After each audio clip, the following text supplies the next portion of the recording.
Jadi dalam 1 bulan tuh bisa nggak sih kamu konsisten untuk mengisi bercerita tentang rumah? Saya tuh justru ketika ada tema ini, saya langsung bikin outline ceritanya ya. 1 sampai 30 sudah saya tentuin nih. Nanti hari pertama nulis pagernya, terus apanya, kursinya. Keren, ilmiah. Gitu. Iya. Yang terjadi adalah ketika jadi naskahnya ditolak. Itu rumah. Ya, ini rumah-rumah yang dari foto yang dikasih oleh para penulis. Ada foto, ada ilustrasi. Ilustrasi. Ya, itu pagar yang nggak jadi-jadi. Oh, oke. Iya. Asik. Jadi bisa langsung sambil baca sambil kita kayak masuk ke rumah itu gitu. Iya. Ketika treatment bedah naskah. Iya, sampai ada yang nangis. Sampai ada yang nangis. Jadi dia berusaha ngingat-ngingat momen-momen dia di rumah itu tuh untuk nulis ini nangis. Fix, saya nggak mau ikut.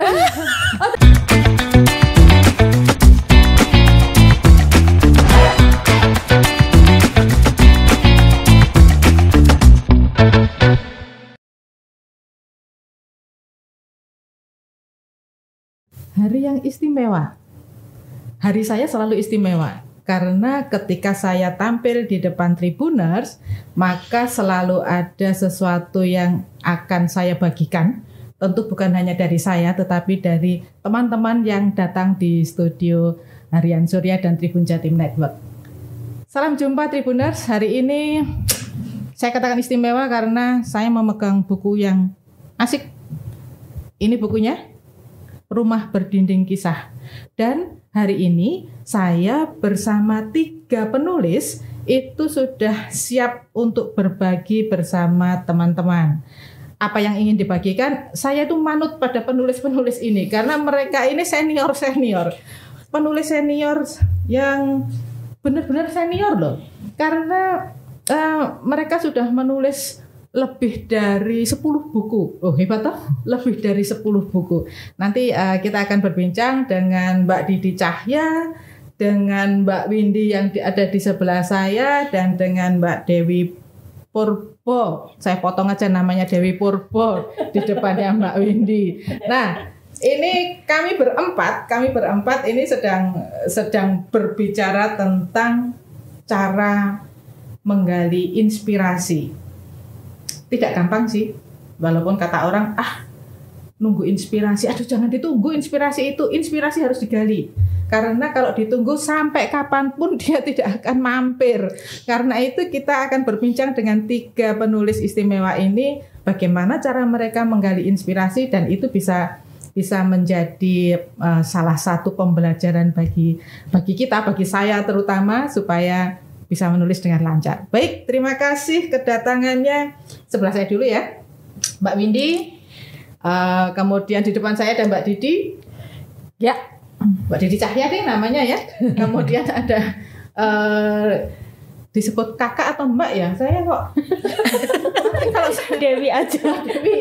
Mbak Dewi Purbo, saya harus ada depannya ya. Saya panggil bunda nanti. Khawatir nanti. Baik, 3 penulis ini menjadi salah satu dari rombongan penulis. Berapa Mbak Windy? Penulis 23. Ada 23 penulis. Istimewa loh, 23 penulis.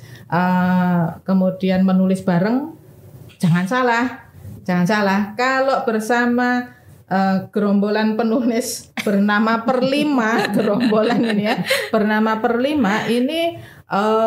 Mereka tidak sekadar menyerahkan tulisan dan dibuat. Enggak, ada proses panjang biar mereka nanti yang bercerita. Baik, 23 penulis dan ini 3 di antaranya. Saya ingin bertanya lebih dulu kepada Cap Cip Cup yang paling muda, Mbak Didi Cahya.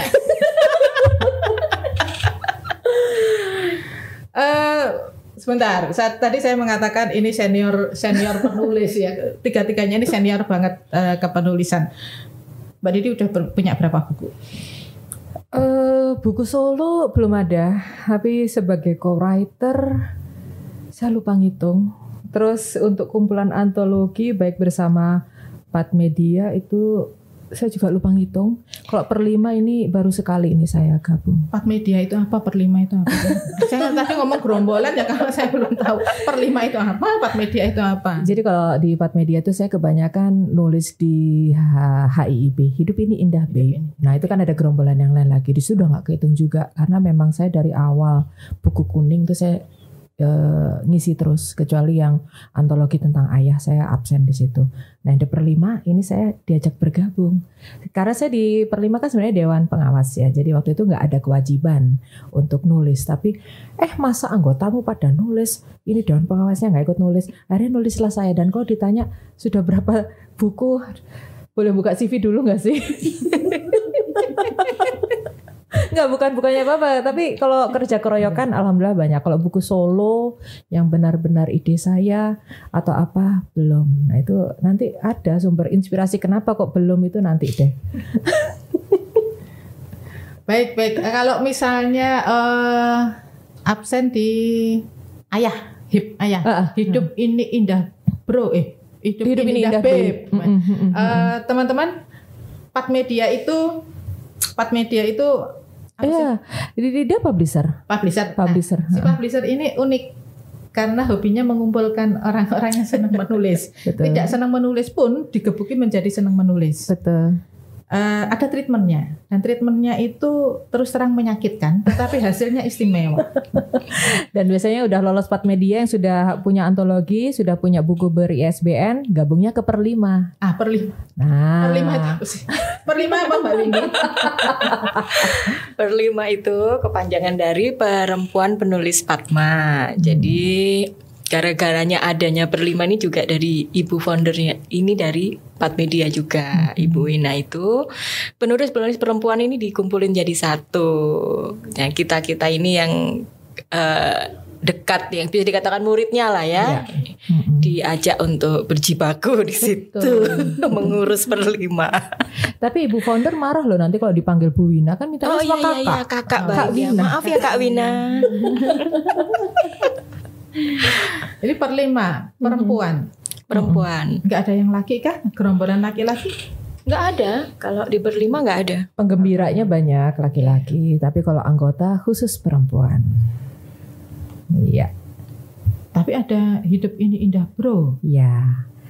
Kemungkinan akan dibuatkan gerombolan baru kah? Gimana ini? Tanda tanya. Tapi memang pengalaman dari banyak sih. Betul, permintaan tuh banyak. Tapi kita lihat sendiri kemarin waktu Hidup Ini Indah Bro, memang antusiasmenya cukup tinggi, tapi tidak setinggi yang perempuan-perempuan ini untuk berkomunitas, untuk berkumpul, untuk berorganisasi. Jadi kalau permintaan para lelaki berkumpul untuk menulis buku itu ada, tapi untuk berorganisasi belum ya? Belum muncul keinginan itu. Tapi kita lihat aja nanti. Baik, ini buku kedua. Setelah buku yang pertama? Buku pertama COVID, Bungkusan Boyband dan Menunggu Kabar Baik. Itu antologi isei juga. Antologi isei. Itu tiga item, satu judul. Itu judulnya. Iya. COVID, Bungkusan Boyband dan Menunggu Kabar Baik. Judulnya dikasih Bapak Afrizal Malna. Iya, sebagai mentornya waktu itu. Urusan mentor ketika penulisan. Seperti apa sih? Kalau saya mengikuti belajar menulis cerpen, belajar menulis isei, itu kan, hai para murid, ini materinya, silakan dipelajari, silakan kalian membuat. Oke, selesai. Setelah itu, mari kita membuat buku. Seperti itukah kalau treatment di Pat Media per 5? Adakah yang bisa bercerita? Siapa yang mau bercerita? Ini mungkin salah satu korban.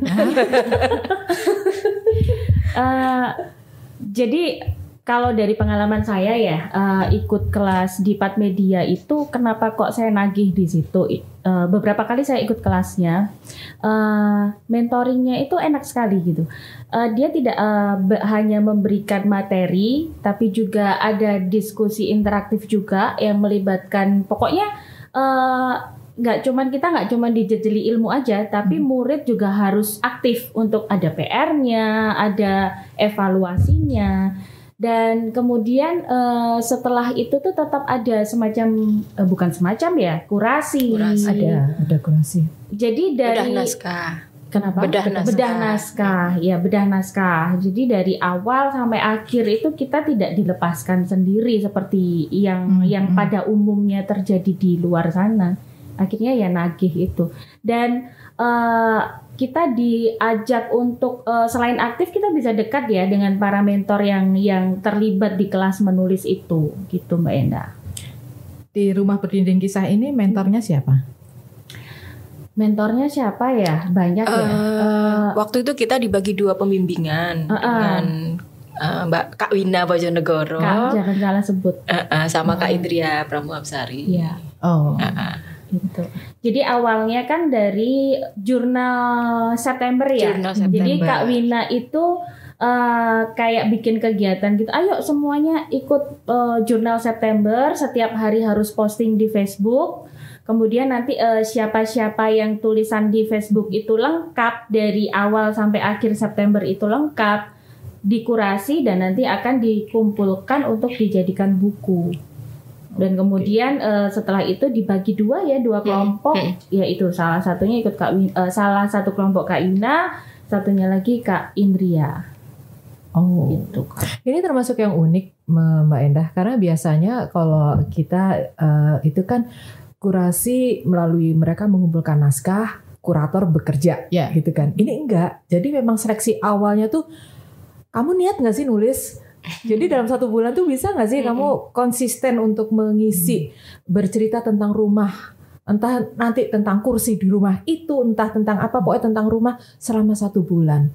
Nah, mereka yang berhasil menempuh dari awal sampai akhir September, itulah yang lolos untuk yuk gabung di buku ini. Itu beda sama yang kurasi-kurasi sebelumnya. Jadi ini lebih kepada kurasi mental ya.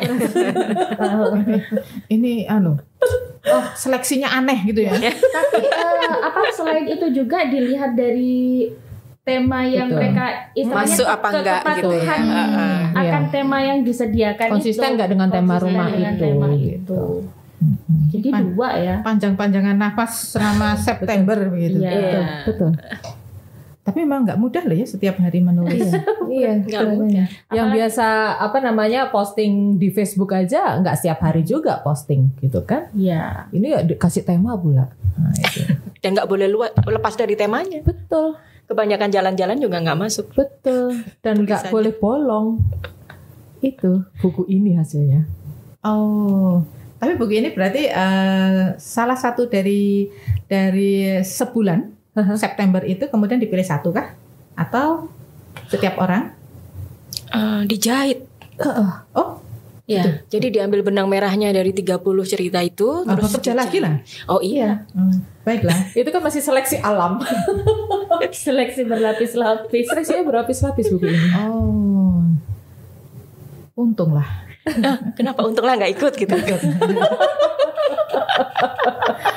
Ini tapi bagi saya itu tantangan lah ya. Ketika menulis di media sosial, menulis di media sosial aja perhitungannya panjang. Ini nanti diketawain orang, nanti dikomentari orang. Tetapi ketika sudah bisa menyelesaikan September neraka gitu ya. September Kawah Candra di Muko itu bisa selesai, itu saja sudah hebat. Betul. Setiap hari begitu sudah hebat. Kemudian jahit lagi. Lah 2 orang itu ngapain?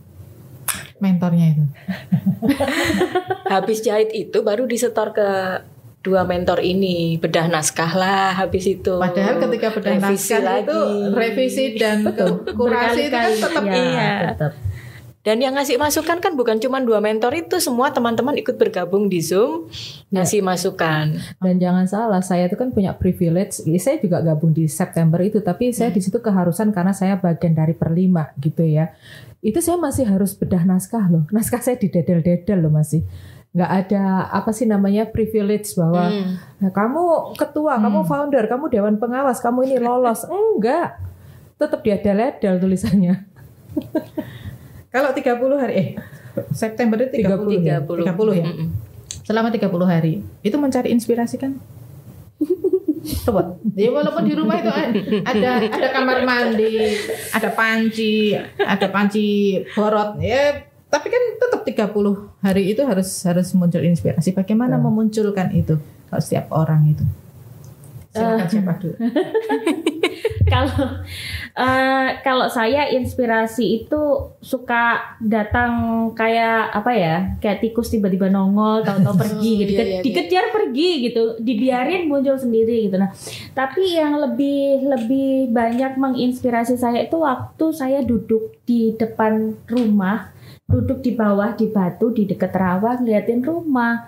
Pagernya kok nggak jadi-jadi ya, yang sebelumnya kena pandemi, terus tukangnya sakit, terus banyak hal yang akhirnya pagar itu selama 3 tahun nggak jadi-jadi, bahkan sampai sekarang. Cuman nongkrong, duduk di depan rumah, mandangi pagar, di depan rawa pula di atas batu, ya bengong begini. Nah dari situ muncul, terus mulai saya kejar dari situ, akhirnya flashback ke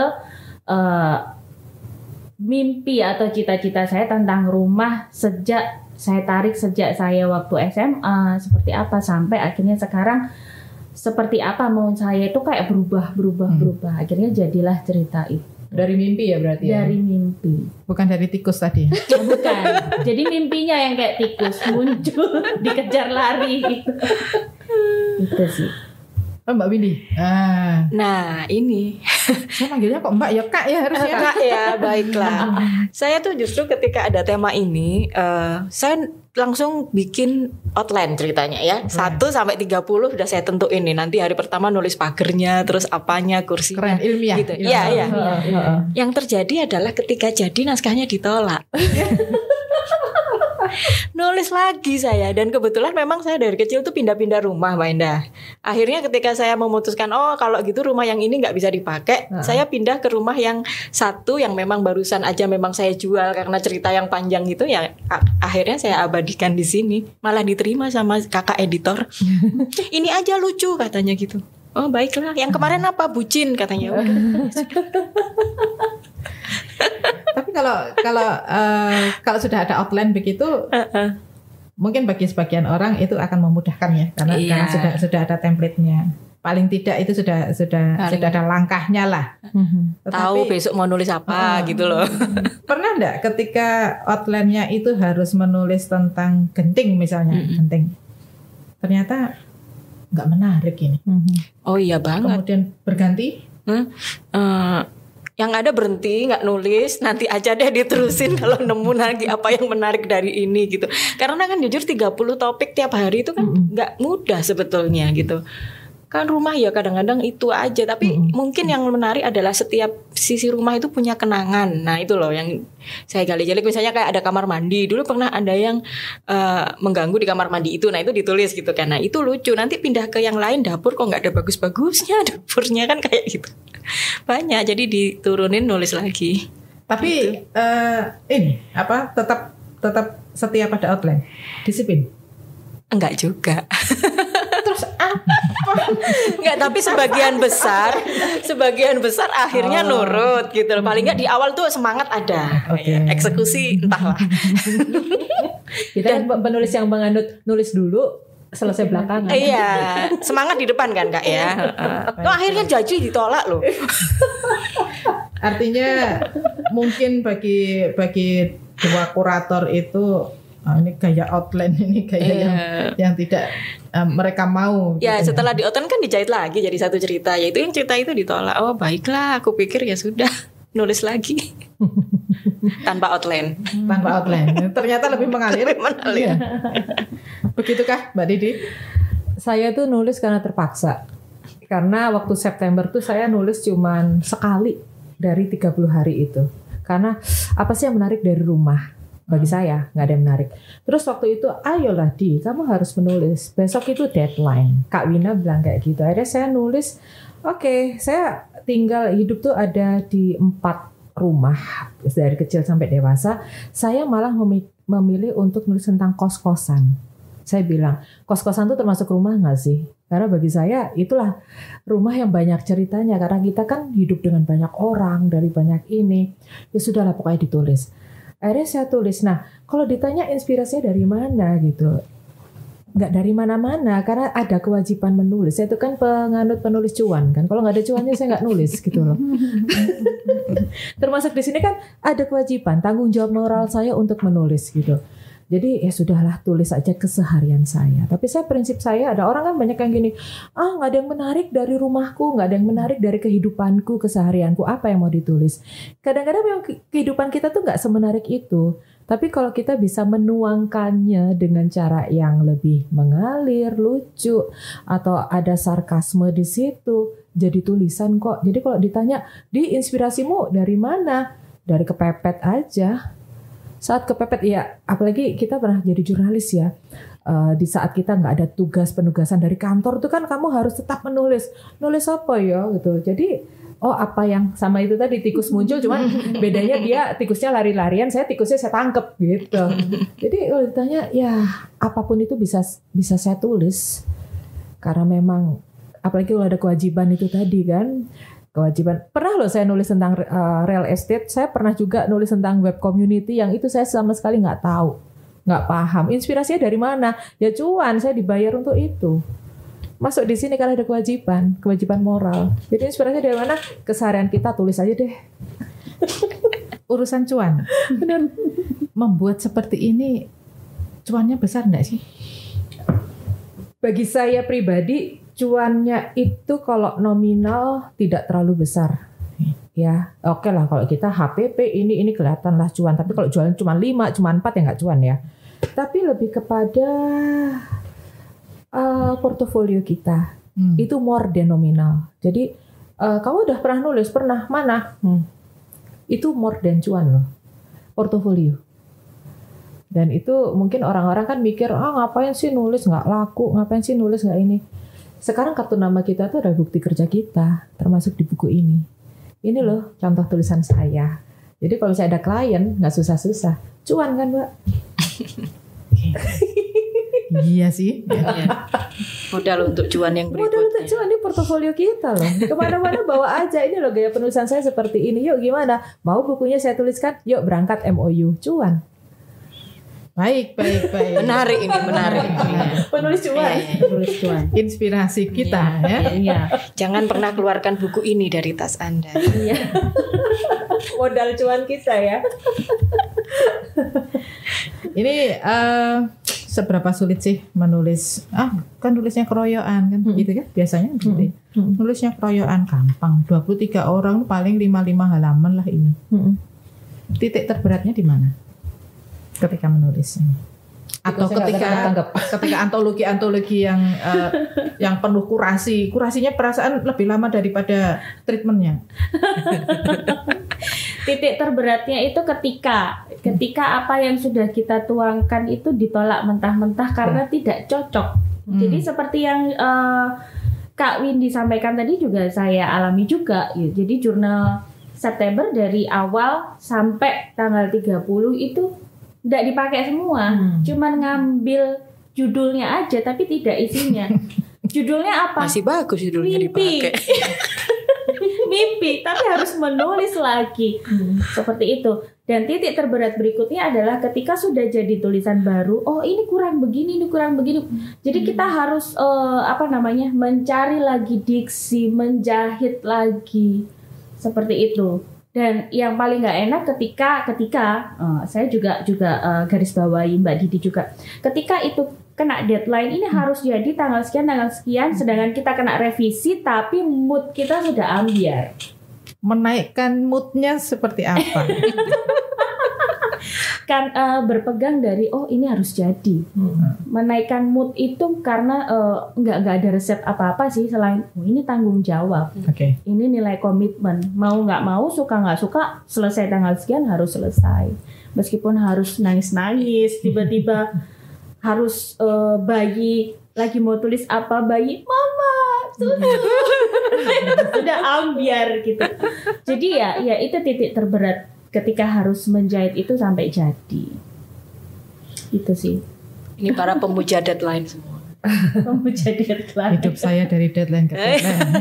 Ya. Deadline adalah cuan gitu. Betul. Tapi ketika sudah jadi buku ini, Ketika sudah muncul, bagaimana perasaannya? Perasaannya pasti seneng banget, happy bahwa buah pikiran saya itu sudah ada wujud nyatanya gitu. Bahkan saya paling suka ketika bukan karena buku saya dibeli orang, tapi ketika saya habis launching buku datang ke rumah misalnya, itu yang terima anak saya, si Barep gitu. Dia buka, ini buku mama yang baru, Cica mau baca. Itu sudah wah gitu. Saya nggak peduli orang baca buku saya atau tidak, tapi ketika anak saya buka itu dan merasa seneng, saya bahagia. Itu makanya saya mulai bertobat belakangan. Tobatnya kenapa? Karena awal-awal saya nulis dulu, saya nulis cerita-cerita yang bisa dibilang liar, gelap, endingnya itu sampai pada suatu ketika saya tidak menganggap itu salah ya, karena itu ekspresi kegilaan saya. Saya cuma menganggap kayaknya ada yang perlu ditoto lagi karena anak saya pasti minta buku itu untuk dia bisa baca. Kalaupun jangan, ada satu buku yang aku sensor sampai sekarang tidak boleh dibaca anak gitu kan. Jangan, kenapa Ma? Tunggu kamu dewasa. Dia terus bertanya-tanya itu. Jadi ya itu nilai-nilai kebahagiaan saya di situ. Sebentar, di tayangan itu ada itu rumah-rumah. Ya, ini rumah-rumah yang dari foto yang dikasih oleh para penulis. Oh, ada fotonya? Ya, tiap-tiap penulis menyetorkan foto rumah. Misalnya yang rumahnya sudah ambruk atau udah berubah bentuk, itu berupa sketsa. Itu termasuk tempat saya kan udah nggak ada tuh rumahnya, udah jadi ruko atau apa gitu. Fotonya nggak ada, udah deh dibikin sketsa aja gitu. Iya. Ini cerita-ceritanya. Iya, ini foto ini pemilihan juga lumayan effort ya. Iya, effort juga karena nggak semua foto yang diberikan itu layak untuk dicetak nantinya. Banyak yang gitu. Foto lama ya, banyak foto kan, lama iya. Dan kenapa dibuat hitam putih itu juga karena ada alasan untuk menyamarkan hal itu. Tapi jadinya malah lebih bagus ya. Karena katanya dengan kenangan ya. Kenangan itu kan biasanya tidak apa ya. Ya kenangan itu kadang-kadang ada yang pahit, ada yang manis. Kalau dibikin berwarna tuh kayak apa deh, hitam putih aja deh. Iya. Itu ceritanya. Keren. Memuji tulisan sendiri, ini sendiri, video sendiri. Ini saya dapat buku ini tadi karena ada 3 orang penulis di sini, minta tolong ditandatangani 3-3-nya. Ya ini udah bawa pada apa tuh Mon? Podcast kok ada tanda tangan Lama kan itu ya di sebelah. Ada pulpennya nggak? Nggak ada dong Kak.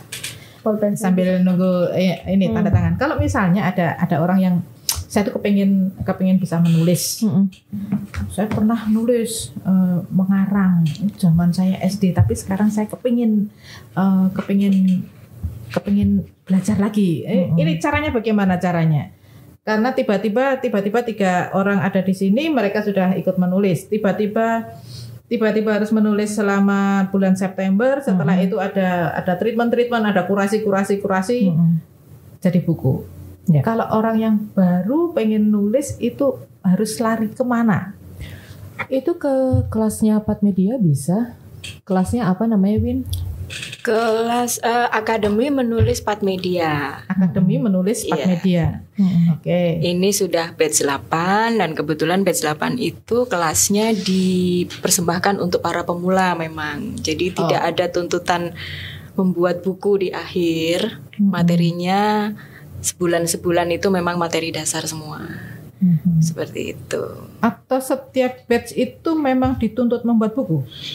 Biasanya gitu. Biasanya begitu. Tapi lama-lama ini ya, ada orang yang memang tujuannya belajar menulis. Itu ada, hanya belajar menulis. Banyak juga kan lulusan dari kita yang aku nggak gabung nulis buku ya, gitu. Tuh ada kadang pengen dapat ilmunya.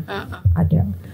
Jadi ya sebenarnya kan ini kan cuman apa ya untuk merayakan kelulusan kita gitu. Makanya yuk kita bikin buku satu batch gitu. Tapi yang terakhir ini kita benar-benar yang mau belajar. Gitu. Kalau orang pengen memiliki buku ini gimana caranya? Gampang. Hubungi penulisnya. Bisa browsing Didi Cahya, di Didi Cahya Bercerita, hubungi saya bisa jualan. bisa browsing Dewi Purburati, nemu Instagramnya, DM aja dia jualan. Windy juga jualan. Jadi masing-masing penulis Iya. ini jualan. Iya. Karena memang kita harus jadi ini toh writerpreneur toh. Entrepreneur. Nah, Dasarnya itu ya. writerpreneur. Baik, nanti kalau tayang saya akan tuliskan di bawah. Siap. Ya. Silakan hubungi nomor-nomor di sana, silakan hubungi IG di sana untuk mendapatkan buku ini. Hayu, mari. Kapan-kapan saya pengen belajar tentang ini kok. Berapa biaya pembuatan buku, kemudian supaya orang tahu juga. Permisi. Iya, monggo. Supaya orang tahu juga kalau buku keroyokan begini ini mahal tidak sih sebenarnya? Oh, bergantung juga. Pokoknya hitungannya banyak lah. Nah, hitung-hitungan perkara penerbitan buku ini sebaiknya kita adakanlah ya. Betul. Per 5 begitu bersama Pat Media.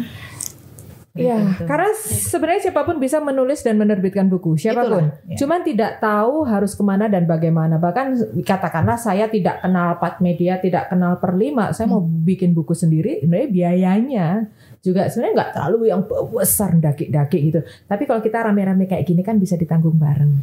Oke. Gitu, itu yang menyenangkan. Dan kita ya kalau sudah punya ISBN, sudah belajar nulis punya ISBN bisa gabung ke Per5, enak. Gitu. Bener. Berarti kalau saya mau gabung ke Per5, saya harus punya buku ber-ISBN dulu. Oh, sekarang apa? Harus Iya, masih sih. tapi Masih. gampang sih ya sebenarnya. lebih Dia itu gampang. gabung-gabung komunitas dan komunitas itu membuat buku dan buku itu ber-ISBN, otomatis kan punya karya ber-ISBN. Atau kalau enggak ini yang sudah dimuat di media massa Media. nasional. Pokoknya Ya. sudah mainstream. pernah menulis Betul. begitu. Sudah Kalau menulis Mbak dan En. sudah publish. Oh, sudah Enak sih, publish. publish tiap hari Iya, ya. Publish tiap hari, Mbak Bisa otomatis. Langsung. Langsung Ada yuk, jalan daftar. tol. Bisa Saya banget. sudah punya tanda tangan. Ada yang satu. Sudah punya tanda tangan.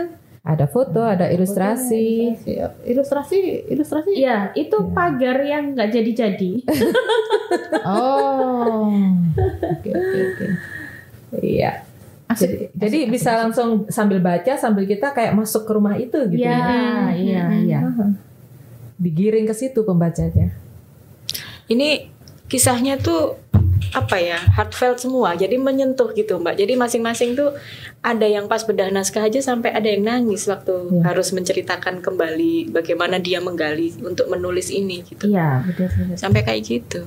Oh, ini sesinya sesi curhat-curhat segala Yang mana? ketika treatment bedah naskah. Iya, sampai ada yang nangis, Iya. sampai ada yang Iya. nangis. Jadi dia berusaha ngingat-ngingat momen-momen dia di rumah itu tuh untuk nulis ini, nangis. Fix, saya nggak mau ikut. Waduh, salah. Waktu bedah naskah bagian saya pada ketawa, saya nggak Iya, ngerti lucunya di mana orang ketawa gitu loh. Berarti berhasil toh. Lah wong iki lho isine wong gendeng mlebu omah Iya. kaya wong do guyu ngono iki lho. Itu bagus. Saya ngrasakno deg-degan ya. Bagus tulisannya Mbak Didi tuh Jadi bagus. ceritanya menarik. Ya itu tadi saya bilang sebenarnya ada bagian-bagian yang keseharian yang biasa, tapi teman-teman menulis sendiri dengan cara yang luar biasa, penuh perasaan. Jadi pembaca digiring untuk yuk ini lo rumahku monggo pinara.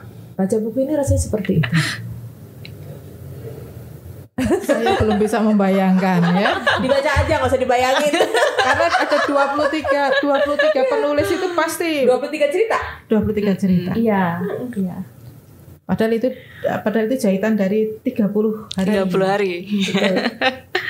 Luar Seru. biasa. Ini ide apa lagi setelah Rumah Berdinding Kisah terbit? Apalagi yang mau dilakukan? Ini lagi persiapan mau menerbitkan antologi puisi. Puisi. Ya, Kayaknya ibu-ibu ini ibu-ibunya nganggur semua. Ada yang komen loh, ini kengangguran. Ada tak? Itu serunya Per5. Jadi ada yang memang kuat di fiksi, ayo bikin buku fiksi. Saya lebih di esai ya, saya gabung di esai. Ada yang suka menulis puisi, dibikinkan antologi puisi. Jadi tidak hanya satu genre. Iya benar. Menampung semua keinginan para penulis, tapi ya gantian. Dan soal kengangguran tadi sebenarnya bukan karena kita iseng gabut gitu ya, tapi dengan adanya Per5 itu kita punya wadah di tengah kesibukannya kita masih punya ruang untuk mengekspresikan kegilaan kita. Taman bermain. Sudah ada loh program setahun Iya, itu ada program. Iya, gitu. Jadi memang benar-benar meluangkan waktu. Gitu. Sambil belajar mengatur waktu tentunya. Ini peluncurannya kapan? Resmi? Yang mana ini? Ya. Kemarin tanggal 3 Juli 3 di Juli. Ciputra World ya. Iya. Situ seru ini. Wah.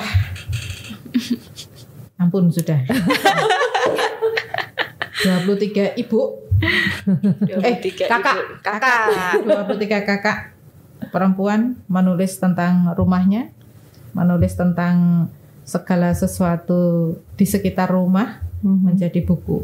Dan itu loh, di balik benda ini prosesnya luar biasa panjang dan menyakitkan sebenarnya. Yang kenangannya pahit menyakitkan. Kalau saya malah jadi ini semi healing karena waktu saya menjual rumah yang ada saya tulis ini itu ada perasaan antara rela nggak rela gitu loh ya, karena udah cukup lama tinggal di situ. Nah ketika saya tulis itu seakan-akan tuh udah selesai, selamat berpisah, kita nggak akan berjumpa lagi, tapi saya abadikan di sini. Dan menulis itu kan bagian dari kartasisme kita juga. Betul. Jadi yang sangat menyakitkan tuh sebenarnya proses penyembuhan kita juga, katarsis kita. Ya itu tadi, tempat untuk bermainnya pikiran-pikiran kita sama sampah-sampah hati kita, buku. Bener. Daripada kita ngacau di ini kan sosmed. Bener. Mending tulis aja jadi buku. Kalau Mbak Didi sudah lupa jumlah buku yang ditulis. Kemudian Mbak Dewi? Kalau dari beliau berdua ini saya yang paling junior ya. Buku saya juga masih 10 lebih sekian. Tapi saya juga jujur, bukannya apa, saya lupa. Ini antologi keberapa. Tapi kalau di bawah per 5, ini buku kedua memang. Gitu. Malah mending aku pertama. Yang pertama nggak ikut. Iya. Pertama nggak ikut. Kak Windy? Buku keberapa lupa. Tapi kira-kira kalau antologi isi sekitar yang ke-11-12 mungkin. Kalau fiksi lain lagi. Oh, fiksi lain lagi? Fiksi lain lagi 10-an juga lah. Wah, kalau sudah begitu sudah enggak usah antologi lah. Artinya napasnya kan sudah bisa panjang. Iya. Perjalanan berikutnya memang cita-citanya ke novel gitu. Nah, tapi menarik Windy. Kalau kita sebenarnya kan untuk saya bilang saya belum punya buku solo. Saya sendiri kepengen punya fiksi ya, novel. Tapi saya tuh penulis bernafas pendek, sprinter gitu loh. Jadi mungkin cita-citanya kalau nggak kumcer ya novela gitu ya. Karena itu benar Mbak. Jadi karakter penulis itu kan beda-beda. Jadi sempat ada kelas novel. Di situ cuma 10 orang ya. Jadi ada yang memang sudah jiwanya itu bisa menulis dengan maraton. Sepanjang itu, jadi dia sudah punya koridor cerita yang harus dipilah-pilah jadi sekian bab itu ada. Tapi ada yang terus terang ngaku aku nggak bisa ini, aku cuma bisa cerpen kayaknya, itu ada. Gitu. Jadi saya juga baru sadar di situ. Oh ternyata nggak semua orang bisa dipaksa untuk nulis novel gitu. Maraton gitu ya. Dan lucunya begini, sebelum saya ketemu Patmedia nih, ketemu Kak Wina gitu ya. Dulu ikut ini antologi kan nggak ada kurasi tuh Mbak. Nah setelah ikut Patmedia batch 1, 2, 3 dan seterusnya, saya insaf total, tidak ikut yang di luar sudah gitu. Karena di sana tuh saya merasa saya nulis udah dibiarin, mau jelek mau bagus ya udah gitu. Tapi di sini bener-bener digodok gitu loh. Jadi bener. Nggak peduli kamu udah berapa buku, tetap naskahmu dibedah loh. Diada-leda loh naskahku di depan banyak orang di Zoom tuh yang aku Oke. Itu bukan jaminan kita mau nulis berapa banyak. Iya. Ada satu mentor ya yang sampai sekarang tetap terngiang itu Mbak. Nggak peduli seberapapun bukumu, kamu jangan sampai menulis buku yang pada akhirnya cuma jadi sampah literasi. Betul. Makanya itu ketika ditanya ini buku keberapa, saya tidak bangga mengatakan ini buku yang ke-20 sekian, enggak. Karena yang dulu-dulu menurut saya nggak ada apa-apanya gitu. Tapi kan itu memang prosesnya. Iya. Akhirnya ketemunya di sini. Ketemunya di sini. Benar-benar digodok gitu yang lu nggak boleh sombong. Setor cerpen gitu ya ke Kak Wina. Kak baca cerpenku gimana? Aman itu kan tanda tanya besar, biasa atau jelek atau apa? Udah nggak bisa sombong kita di sini. Nggak sanggup. nggak sanggup. Benar. Penjura pada senior nih pokoknya. Justru malah bahagia ya ada bedah naskah itu justru. Jadi kita punya nih satu grup ini, kita biasa ngobrol ya bertiga sama Dewi, sama Kak Vivin, sama Kak Didi. Kalau punya cerpen baru kita suka lempar. Bacaan, coba dihina di sini dulu nih. Iya. Sebelum kita mencaci maki. kita lempar ke yang lebih senior, kita hina dulu di sini gitu. Di grup itu suka gitu. Dibantai bahasa kita. Iya. Gitu. Tapi bagus loh treatment penghinaan itu. Iya, luar biasa. Betul. Susah dicari di mana-mana. Iya, iya. Gitu kok ya betah ya sampai page berapa itu? Justru itu yang dicari. Page 8 ya. Page 8. Ya akhirnya kita terpancing untuk gak berani nulis jelek gitu ya. Tapi bukan terus kita langsung mundur, tapi malah kita berusaha. Kita jadi tambah berusaha. Kalau dulu kita mungkin nulis gampang guys nulis gitu ya. Sekarang kita mikir 1000 kali kalau mau nulis itu. Jadi saya sekarang kalau ditanya, kalau kan suka nulis misalnya CV apa penulis gitu, saya nggak berani nulis nama saya penulis gitu, saya nggak berani, malu, nggak merasa apa ya, masih belum jadi punya kualitas yang sebenarnya gitu loh. Gitu, udah biar aja lah apa gitu, pengusaha kuliner gitu, jualan bakso gitu ya. Tapi ya setiap orang punya proses. Iya, memang. Cuman ketika tersandung ke Pat Media per 5 ini benar-benar terjerembab begitu. Terjerembab. Saya terjerembab oleh Mbak Didi. Kenapa? Jadi saya masuk awal ke kelas menulis Pat Media itu karena Mbak Didi.